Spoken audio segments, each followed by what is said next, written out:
Welcome to the Standard of Truth podcast.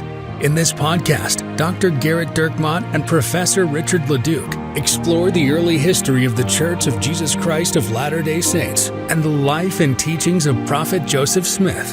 They examine the original historical sources and provide context for events of the past. They approach the history of the Church with faith, expertise, and humor.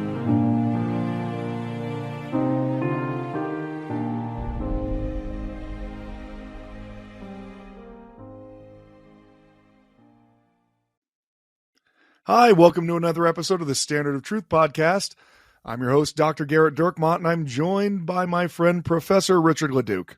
Hello, Gerrit. In this episode of the Standard of Truth podcast, we're going to answer a couple of email questions that we have. We're going to do a little apostles and apostates.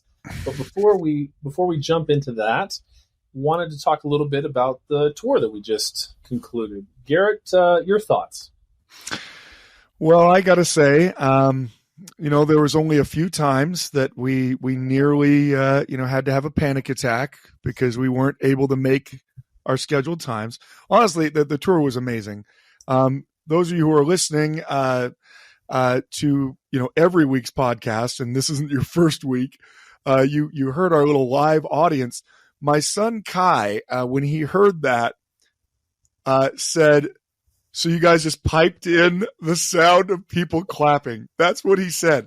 So my own son doesn't believe that we could have gotten people to actually clap in an in-person broadcast. Well, in fairness, they weren't clapping on their own. They were clapping when I cued them to clap, because I don't know that they would necessarily would have clapped on their own.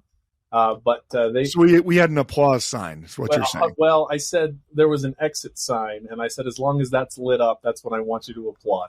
I see.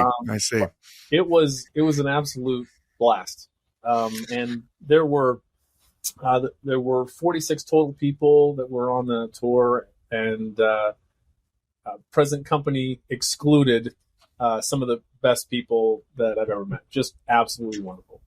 Yeah, and it only took Richard, trying for a few hours to track down a fresca to really win over at least one of our tour members. Although Jeff seems a little put out now that he didn't know that fresca was in the offing, and he kind of feels like maybe he's been fresca shorted. The Standard of Truth podcast, it's all about the one, Gerrit. And we leave the 90 and 9 in the wilderness. We go out to find the fresca. So one of the things that was unique. So Gerrit, you've led 14, 15 tours on different tour companies, right? Different sites, and they're all wonderful and great. One of the things that actually the highlight of the entire tour was the amount of hard time that was given to each other on the WhatsApp. WhatsApp was absolutely hilarious. It was very fun as people of similar sensibilities to Gerrit and myself were on there, and there were great spiritual experiences, and there were great hilarious experiences, and on the whole, it was an absolute blast. And we're gonna do it again. I think, Gerrit, we are looking at next summer. I think we're looking at potentially October or November of next summer. That's an homage to the fact that I think every time Richard ever announced the tour dates, it was always wrong. So he's just going to go all in at this point. We're going to try to go. We're going to try to go like June 3rd. The weather was lovely. It was the best weather you could have possibly had. We honestly had so many great experiences, though. And in fact, I got to say, we had like a miraculous experience where Rachel's mom, of Rachel's mom's fame, which everyone on the tour got to meet. Right. And they also got to meet my mom. They just came from Antarctica. By the way. Boy, which is the only reason why they thought the tour was any good. I mean, because if you just came from Antarctica, it's like, well, there's more green on this tour, I guess. But their granddaughter, who's actually in my ward, she was on a youth trip at the exact same time, going across country, And somehow, we stopped at the Morley Farm in Ohio. Which is the least attended of any church Yeah, site. the Morley Farm doesn't have missionaries at it anymore. It's kind of a self-guided, and there's nothing really there. And that's what we do at Standard of Truth Tours.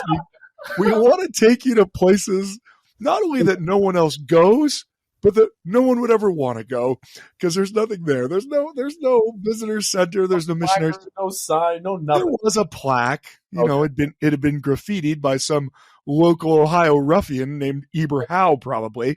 But there's some great miracles that took place in the church there, and while we were there, their granddaughter's bus full of kids stopped, and they saw each other, and it was a beautiful experience. So for both Rex and Rachel's mom, we'll still keep her name anonymous, because we don't want her inundated with the fan mail that we know she's going to get. So there was. I get asked all the time, Richard, what was your favorite part of the tour? All the time. I'm constantly just. You have people walking up to you on the street and saying, "Yeah, Richard, what was your favorite part of the tour? And what is it that you do?" And so my favorite part of the tour was the Fast and Testimony meeting in Kirtland, Ohio. Now there are a couple of reasons for that. Several of them I will not share, but a couple of them I will. So the first thing is that as we are headed over to church in Kirtland, Ohio, we had a very tight window to get back to the hotel, to get in, to change our clothes, to grab our bags, to put them under the bus, to grab something to eat, and then to get to the Kirtland Temple. The Kirtland Temple was pretty lined up with appointments, and so we have a very small window in which to be able to go. The tour ends with the Kirtland Temple, right? It's absolutely beautiful, and it was great. And so church in Kirtland gets out at 10, or starts at 10 a.m. So we're just going to go to sacrament meeting and then back and blah, blah, blah. Things are pretty tight. So as we're headed over to the church, Gerrit is very clear that I don't want you to talk to anyone. I don't want you to make friends. I want you, as soon as they pray, as soon as amen is said, I want you to stand up and run to the bus. Run to the bus. Gerrit's mother required a kind of a walker crutch, and it's like, we'll leave her. She can't make it. There isn't time. So we need to run. She's a gift to Ohio at this point, because we don't have time to get her on the bus. That's right. We must go. So right at 11, we've got to go. And so it's a second Sunday in June, and so it's a standard sacrament meeting. Right. Our fear was, what if it's a missionary farewell or a high councilman is speaking? Sure, it's a bit of a wild card. You don't know what you're going to get. And so our bus driver, who Pete, shout out to Pete, who was absolutely great on the entire tour. He was a great guy. He asked if he could come to church with us, and we said, which is a really fatal mistake to make in a busload of Mormons. Right. Yeah. Yeah. Right. And I said, no, of course you can't come. We don't want you to come. Well, in hindsight, you should have said, of course you can't come. Wait, let me go in and see who's talking and what they're talking about first. And then, I honestly feel like sometimes when we bring investigators to church, we should, have the translation stuff that you can put on people, in case, English isn't their first language. What if we put that on everybody? Yeah. And then just someone was speaking into their ear. He's saying a lot of stuff that we don't actually believe right now, but he's saying that we do.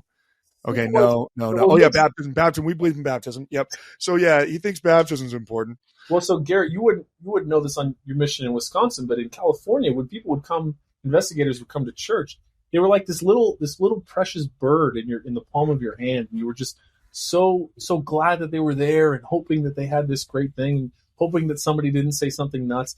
And as we were walking in, we're telling Peter, like, hey, so this is what church is like. This is kind of how this goes. He was raised Catholic, and it's like, hey, so it's a little like this. Anyway, so as we're going in, we found out that the Columbus Temple had just been rededicated the week before, and so this was a fast and testimony. And so then I had to explain to Pete what a fast testimony meeting was. And it was like, all right, Pete. So here's what happens. Once a month, members of the congregation, they go up and they share their testimony, their feelings about Jesus and the gospel. Many of the things that you've heard Gerrit talk about on the tour for the past week. Sometimes it's beautiful, it's profound, it's spiritual, and it's great. And sometimes it's crazy. And Pete, just so you know, when someone talks about their cat for a half hour, we also think that's weird. So if someone does that, I just want you to be aware. Anyway, the problem now is, go ahead, Gerrit. Well, I was going to say, whatever level of prep you gave him was woefully inadequate. Whatever level of prep you gave him, I can tell you right now, it was... Well, so what was great is, so we get there, the ward's super nice. Everyone's always wonderful and great. And so we find out 3 minutes before that 2 buses of the youth group are now coming. And so my wife leans over to Pete and says, all right, Pete, here's what's going to happen. Those kids are going to sit back, and then about 5 minutes before, a bunch of kids are going to go up and bear their testimonies. We're going to go way over on time. Garrett's going to be stressed, and it's going to be hilarious. Yeah, and that's literally what happened. It's literally what happened. Becky is now going to be referred to as Deborah the prophetess. So what was great is, so Gerrit was so direct on how tight how tight the budget didn't even exist. That was the problem in the first place. How tight the schedule was. Anyway, 3 minutes before, one kid goes up. They were all holding back. And the thing is that many of these kids were in some of these very sacred places, feeling the Spirit, many of them maybe for the first time in a way that was very profound. And so, but the first kid gets up with 3 minutes left. And then 3 more kids get up. And then 2 more kids get up. And Pete is rolling on the ground laughing as this is happening. And everyone that's on our tour is looking back at Gerrit, who on our way down essentially said, and Gerrit, correct me if I'm wrong, that you need to be aggressive in getting to the bus. And I said, push people down if you have to. To which Gerrit replied that that you have to punch someone in the face to give them the opportunity to turn the other cheek. I said it in jest. I said, look, I know people are going to want to talk to you. Talk to them before the meeting. We're getting there an hour early. You want to walk around, take pictures, meet everybody, shake hands, do that before. After the meeting, I don't care what they want to say to you. After the meeting, when we've got to go, or we're going to miss our appointment at the temple. So after the meeting, you're shoving people down flights of stairs to get to the bus. Yeah. And I did say in jest, something along those lines. Well, sometimes you have to punch people in the face in order to give them the opportunity to turn the other cheek. Yeah. Well, so anyway, we got to the hotel. The problem is then the keys aren't going to be working. We had like a 3-minute window. Kim and Brent, they're sprinting down the hallways to get to their rooms. Anyway, it was great. So we're looking at next year, June 3rd, heading into. So a little bit of American history and a little bit of church history. So into likely Baltimore, details to be coming, but we'll do some Gettysburg, some McHenry, right? Was that Fort McHenry? Yeah, if we go there, that'd be great. And then the standard church history tour from there, minus Vermont. Sorry to our Vermont contingent. It is a little, Sharon's a little out of the way, so we're changing things up a little bit.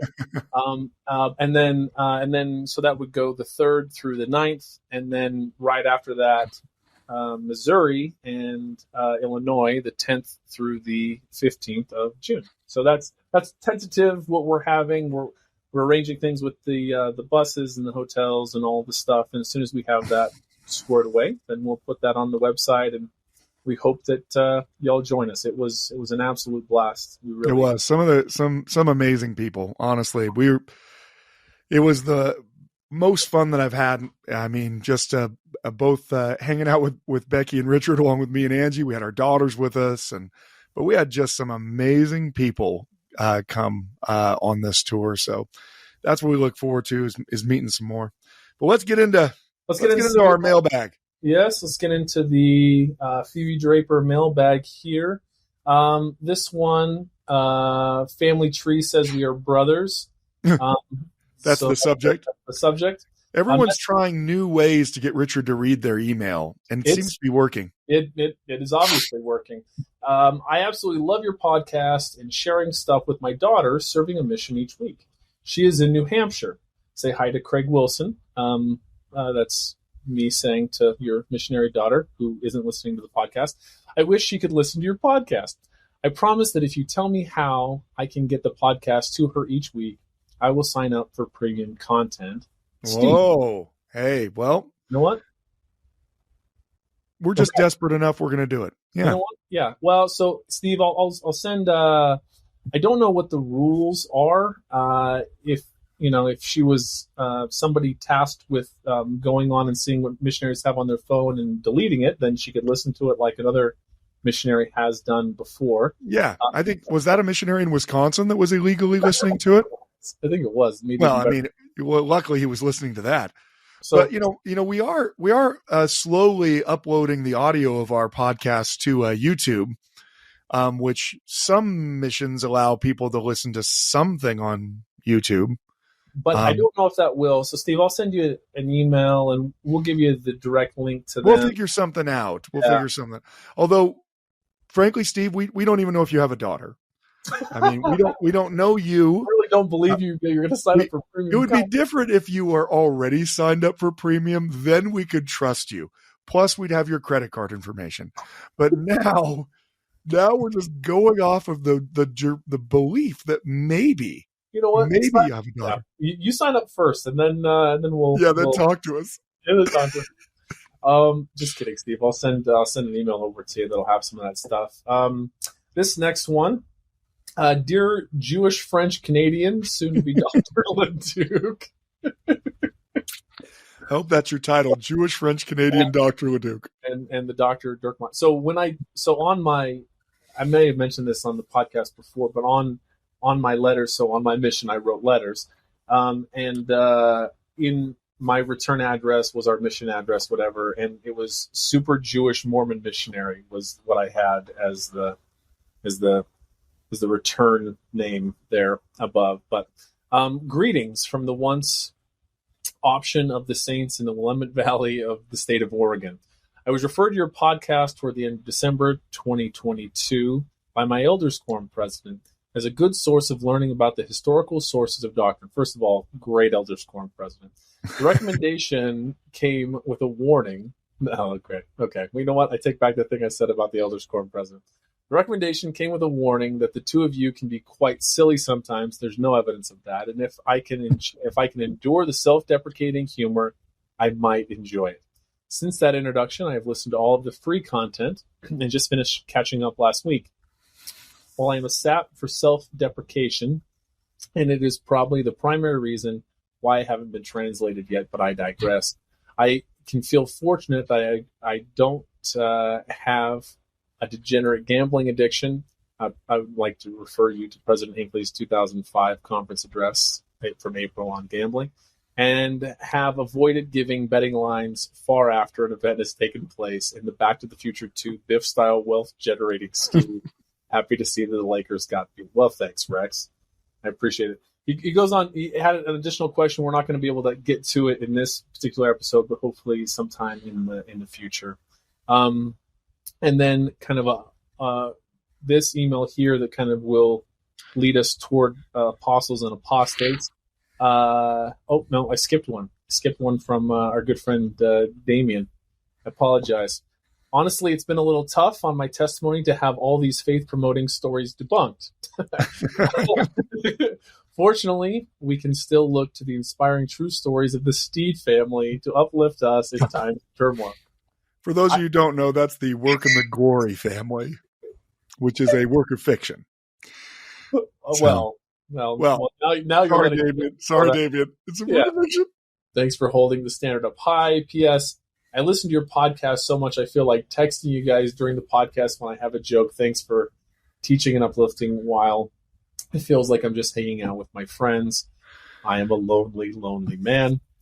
PPS, if you could send a shout out to my friend Brian Watkins, who gets everyone he knows to listen to your podcast, that would be great. Oh, thanks, Brian. My name is mentioned on the podcast. I'm usually an episode behind, trudging through the premium. That's funny. We should have named one of the podcasts "Trudging Through the Content." We really missed an opportunity there. I think Apostles and Apostates, we stole that from Damien too, actually. I think Damien just wants to believe we stole it from him. PPPS, are you going to do a series on the CES letter, aka now that's what I call Anti-Mormonism Volume 12. That'd be hilarious. That's very funny, the collection of greatest hits from the 70s. All right. Hello, Gerrit and Chancellor Leduc.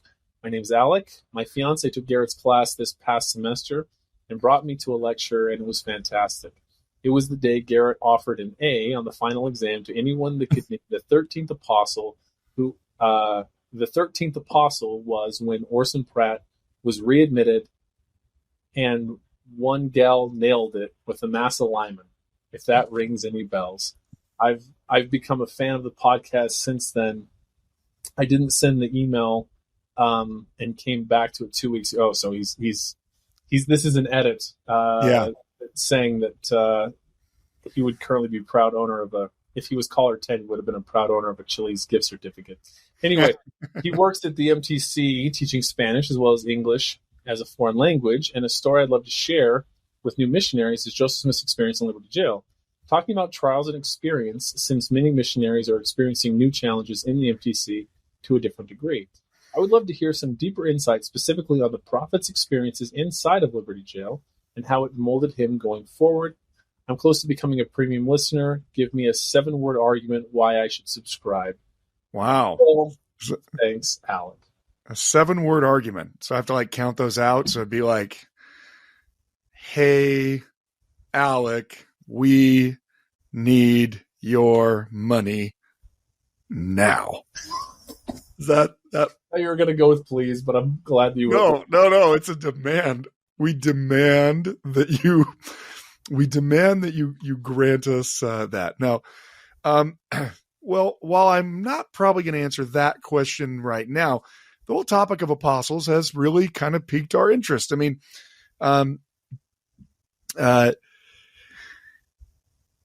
with the idea of covering some of the apostles and apostates, I thought maybe first we could talk about the organization of the Quorum of the 12 to begin with. I know we talked about this earlier, many podcasts ago, many free frescas and inside jokes about various aspects, things coming from Damien ago. We talked about it. And it's probably a surprise to a lot of members of the church when they learn that the Quorum of the 12 Apostles is not immediately organized. I know that when I was younger, I always simply assumed that, well, Jesus' church had 12 apostles, so therefore Joseph Smith reorganized the church here with 12 apostles, which he does, but not immediately. Now, there is a revelation that is given that is going to talk about the calling of the Quorum of the 12, and that's Doctrine and Covenants, section 18. In this section, it's going to explain that the three witnesses are going to be the ones who have the privilege of calling these new apostles, finding them, seeking them out. And it makes it sound like it's going to be pretty soon. The revelation is given before the church is even organized. And so it makes you think, well, we're going to have apostles, pretty quick. It's the summer of 1829 that you get this. It's given to Oliver Cowdery and David Whitmer, and they are told that they are going to have this ability. If you go to Doctrine and Covenants section 18, I think, we're not going to read all of it, but verse 37 says, I give unto you Oliver Cowdery and also unto David Whitmer, that you shall search out the 12, who shall have the desires of which I have spoken, and by their desires and their works you shall know them, and when you have found them, you shall show these things unto them. So they're given this duty that they're supposed to be seeking out and finding out who these apostles are going to be. And that when they found them, they're going to share this revelation that was received before they were ever called. It's actually a really fascinating thing. Of course, the Lord knows that he's eventually going to call 12 apostles in his church, but it's not for 6 more years that at 5.5, I guess we were going to get technical, before these men are actually called. And Oliver Cowdery will say when they finally called, you're the people we've been looking for all this time. Their primary calling is going to be to preach about Jesus and to share the gospel. And so that's there from the beginning of the church, from before the beginning of the church. But it's not until February of 1835 that the apostles are actually called. We can actually go to the minutes of that meeting where we hear the apostles being called and set apart. This is from the Minutes and Discourses of 14 and 15 February 1835. So if you didn't think you had a better reason to remember Valentine's Day, you married men out there, the other reason why to remember it is it's when the Quorum of the 12 was first organized. So if you can't remember Valentine's Day because of your spouse, at least remember this is the day that the Quorum of the 12 was organized, or at least when their callings are made. But this is the minutes of that meeting. A hymn was sung for the dismission, Hark, listen to the trumpeters. They call for volunteers. President Hiram Smith closed by prayer. So that's how the previous meeting closed. And now they have a new meeting coming. They met pursuant to adjournment, and President Hiram Smith opened the meeting by prayer. Apparently, Hiram Smith is like the only one allowed to pray. I mean, he's opening, he's closing. He's probably like, I said it this morning. That's what my kids say. Hiram's like your kids, like my kids, like every kid. Yeah, like every kid. I prayed at church. I'm going to have to check with all their leaders to see them. It's Wednesday, Max. Yeah. I know. It's fine. It's time to pray again. I prayed last week over the meal. Anyway, the first business of the meeting was for the 3 witnesses of the Book of Mormon to pray each one and then proceed to choose 12 men from the church as apostles to go to all nations, kindreds, tongues, and people.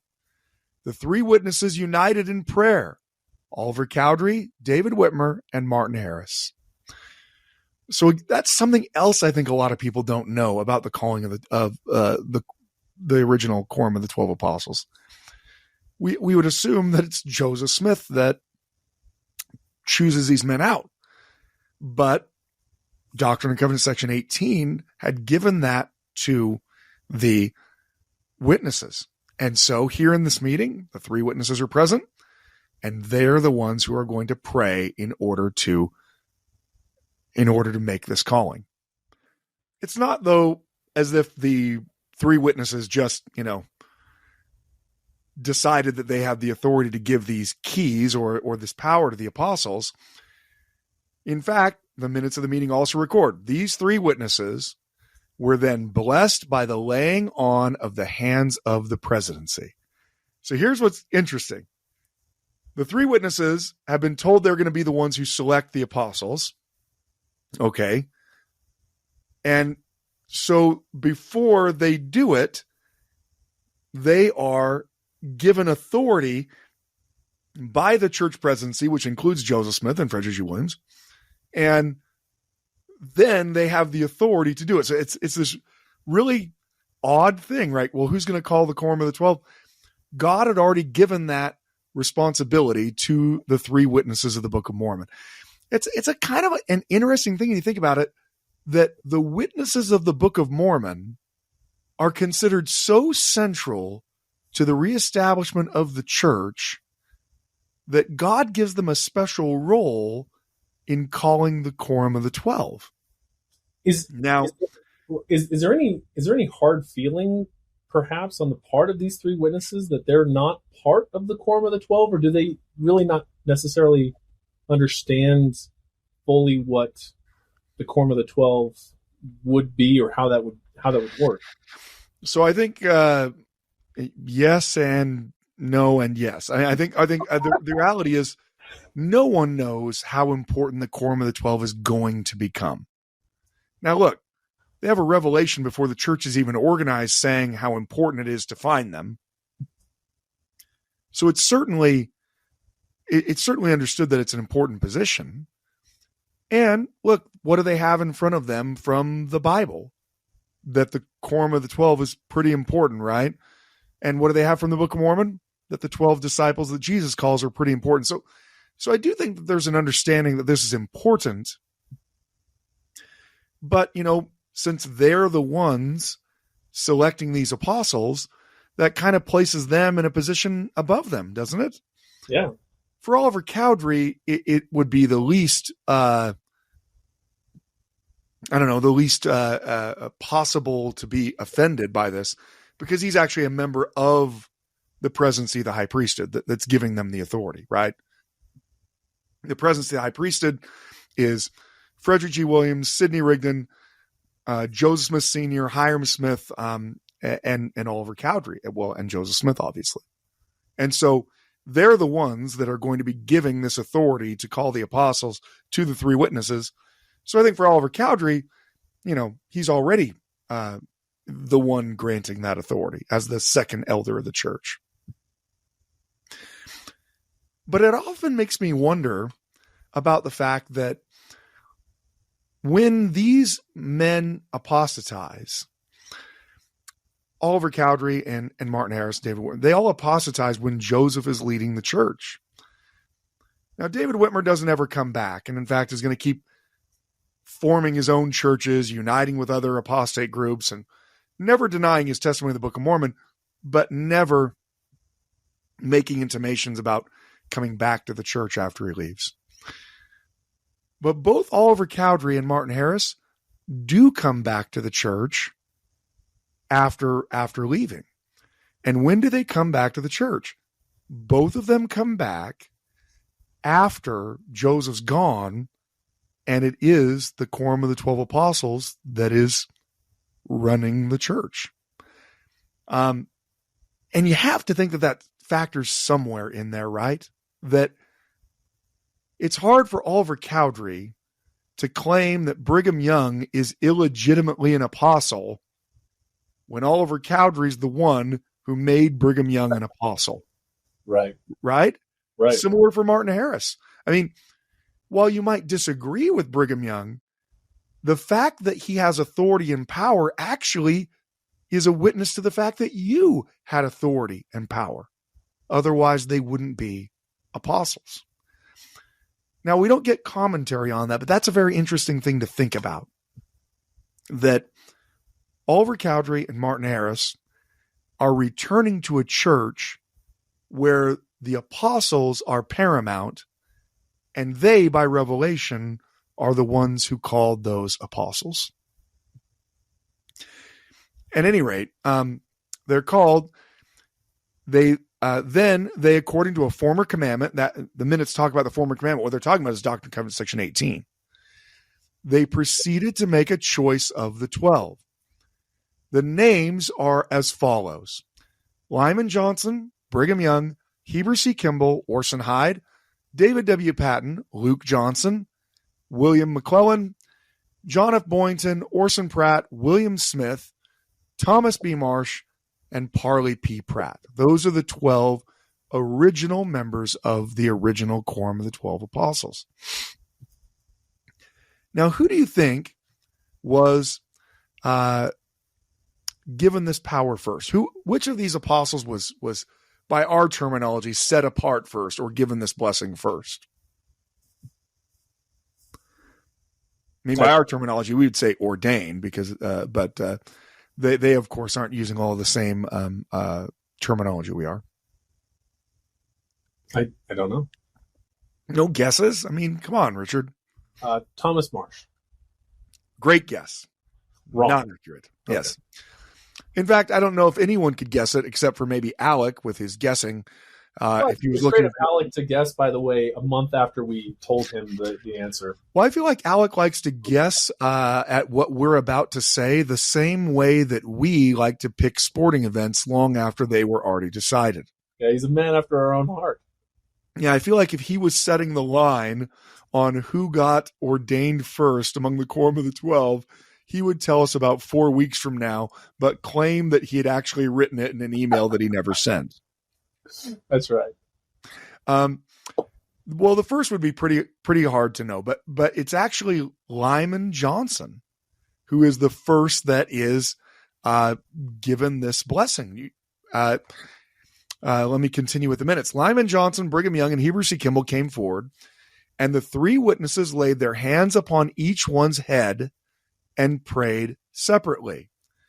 The blessing of Lyman Johnson was in the name of Jesus Christ, that he should bear the tidings of salvation to nations, tongues, and people, until the utmost corners of the earth shall hear the tidings, and that he shall be a witness of the things of God to nations and tongues, and that holy angels shall administer him occasionally, and that no power of the enemy shall prevent him from going forth and doing the work of the Lord, and that he should live until the gathering was accomplished, according to the holy prophets, and that he should be like unto Enoch. And your faith shall be like unto his, and he shall be called great among all the living, and Satan shall tremble before thee, and that he shall see the Savior come and stand on the earth with power and great glory. So that was that first blessing given at the ordination of Lyman Johnson. Now, by our current understanding, someone right now is probably thinking, A, why did I listen to the first 15 minutes of this podcast? First 22. B, what was that? The first 22 minutes of the podcast, and we're going to start putting in here for Rex's Elders Quorum president when he should start listening, when the silliness ends. Well, maybe he likes the silliness, but he's just worried other people won't like the silliness. Well, either way, this will be for Rex's Elders Quorum president. I'm pretty sure that most of the people listening don't like listening to it. I think you're right, actually. It's hate listening. Yeah, people are listening almost angrily to it. So you might be wondering, though, aside from why am I still listening, well, why then is Lyman Johnson not the president of the Quorum of the 12 Apostles? I mean, he was ordained first, right? Why is it that he's not? Well, it's a good question, but I'm going to leave you there because we're going to first read Brigham Young's blessing. He was the second one ordained. The blessing of Brigham Young was as follows: that he should be strong in body, that he may go forth and gather the elect preparatory to the great day of the coming of the Lord, that he might be strong and mighty, declaring the tidings to the nations that know not God, that he may add 10 talents, that he may come to Zion with many sheaves. He shall go forth from land to land and from sea to sea, and shall behold heavenly messengers going forth, and his life shall be prolonged. And the holy priesthood is confirmed upon thee, that he may do wonders in the name of Jesus, that he may cast out devils, heal the sick, raise the dead, open the eyes of the blind, go forth from land to land, from sea to sea, and that heathen nations shall even call him God himself if he did not rebuke them. So that's his blessing. The next is Heber C. Kimball's, and so on. In fact, though, those are the only ones that are done on that first day.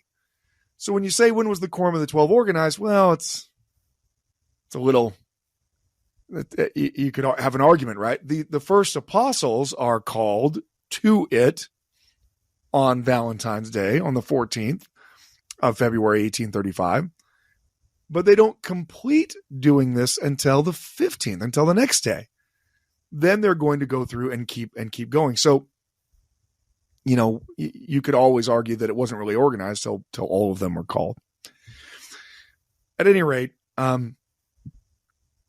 you again might wonder, and you know, maybe the one thing people can get out of this is, well, why is it that Lyman Johnson isn't the president of the Quorum of the 12 Apostles if he was ordained first? It seems like that's how we do things today. So why isn't that the way it was then? Well, we got to go to another document for that. That's something called the Record of the 12. That document helps give the assignments of what the Quorum of the 12 is supposed to be doing, what their callings are. And then also it's going to talk about the way that they are going to set themselves in council. It's going to list off all of the people that are in the meeting. We won't read them all off. But then the minutes will say, in the midst of this grand assemblage, President Joseph Smith Jr. arose and made many remarks, among which were the following. It will be the duty of the 12 when in council to take their seats together according to their ages, the oldest to be seated as the head and preside in the first council, the next oldest in the second, and so on until the youngest has presided. So the Quorum of the 12 is initially organized on the basis of how old people are. Well, so then you go down to what their ages are. And this is why Thomas Marsh is going to be the first president of the Quorum of the 12 Apostles, because he's obviously the oldest, except that he's not. So I just finished saying that the way they're organized is by the basis of age. But the problem is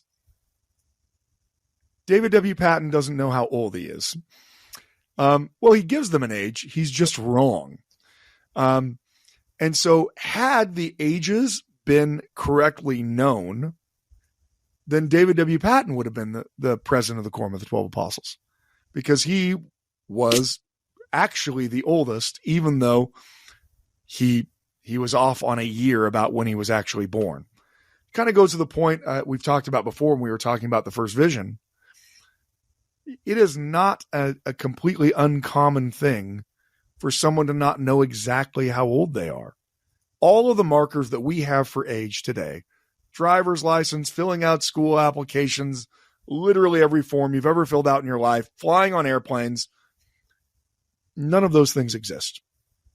And so it was not, most people did know how old they were, but it's not an uncommon thing to go to even a cemetery and see question marks on people's birth year, or to have it unstated, because not everyone knows how old they are. In David W. Patton's case, he was off by a year on when he was born, which of course we can now go back and discern that because we can go back and look at records. He didn't know.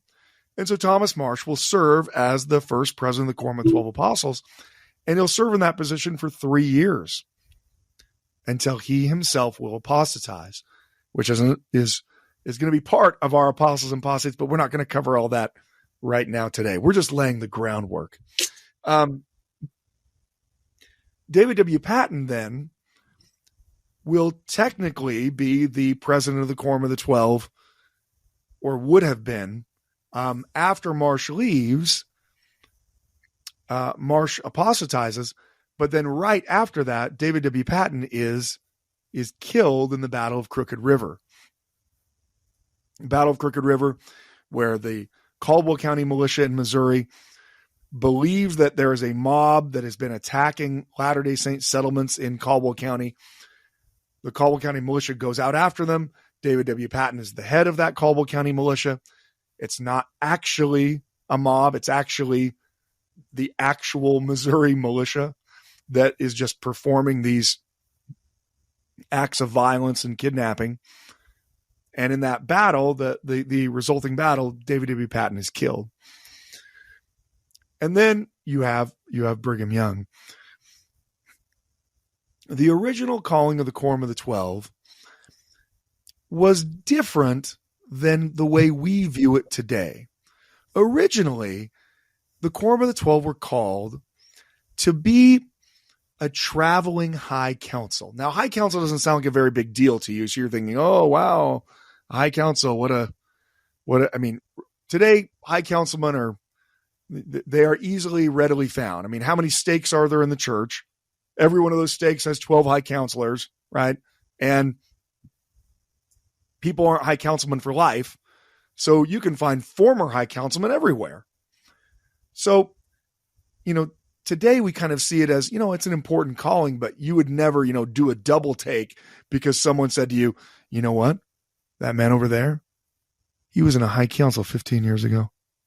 Oh my goodness. Let's see if we can get his autograph. I mean, you would, it's fine. I'm not denigrating the office in any way, but so there's currently just under 42,000 high counselors. There's, about 3,500 stakes. So we had our crack research staff get on that. Right. So current, there's a lot. Yeah. There are more people in high councils today than there were members of the church when the Quorum of the 12 is called. Let's put it that way. If everyone in the church, when Brigham Young was called to the Quorum of the 12, was in the high council, then it would be that would be reflective of it. But back then, there was only one council. There was a standing high council that was there in Kirtland at the seat of government of the church where Joseph was. And originally, the Quorum of the 12 are given power and authority outside of that place.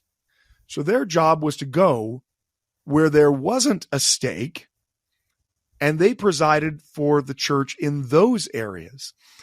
So in a very odd way of thinking about it, originally the Quorum of the 12 didn't really have authority in Kirtland.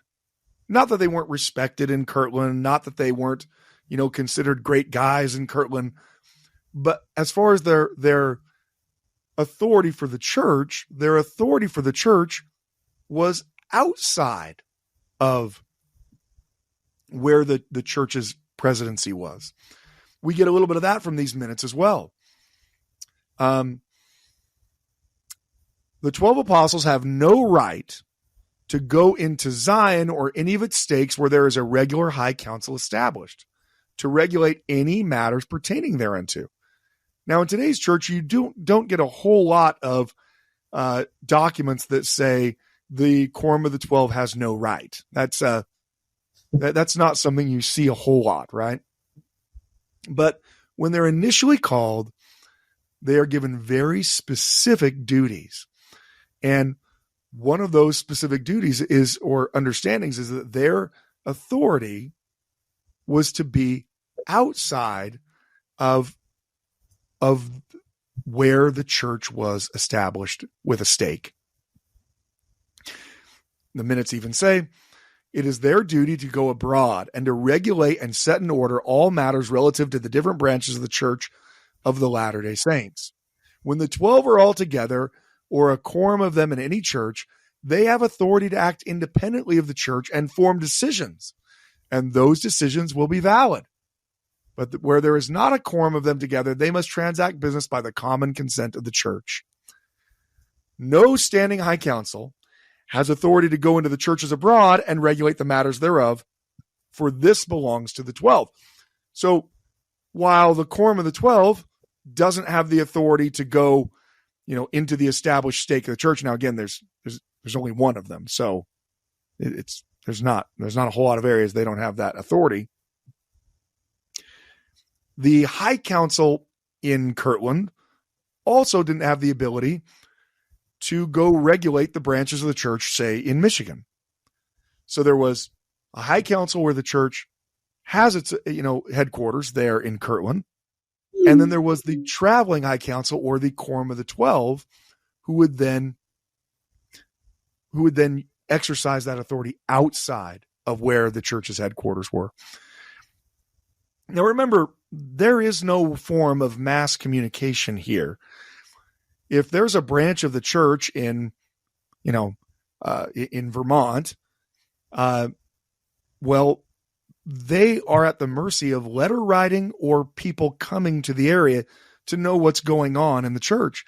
And so it even became even more incumbent upon the Quorum of the 12 to travel, not just to go preach the word of God, which they do, but also to travel through the various branches of the church, wherever the church is established, because it was their duty to organize the church in those areas.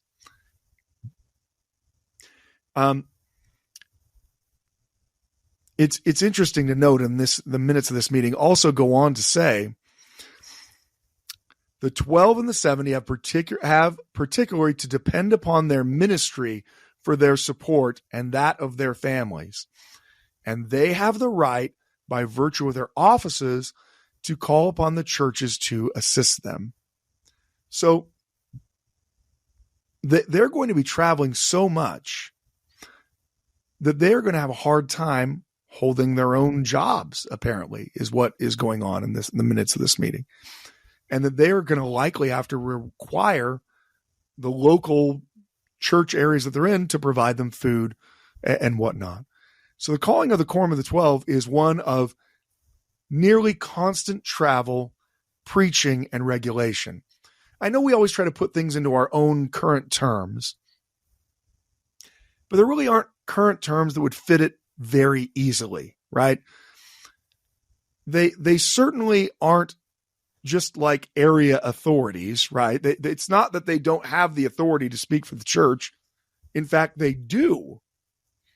But they are limited in those authorities to being outside of where the stake of the church is organized.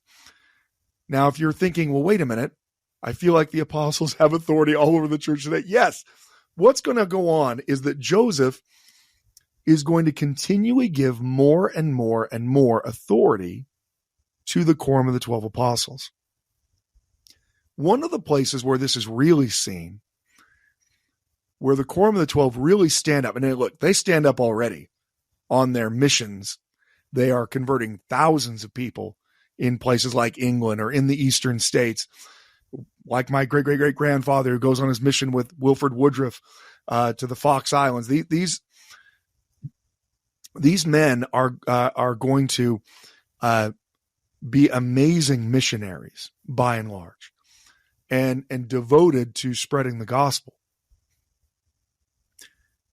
But there's a real crisis point in the church where they really do stand up, and that is after the extermination order in Missouri.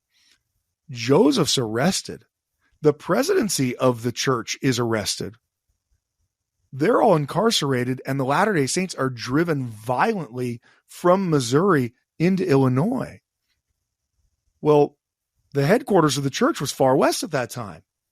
That was the organized location of the church. Joseph is in prison in Richmond and then in Liberty Jail.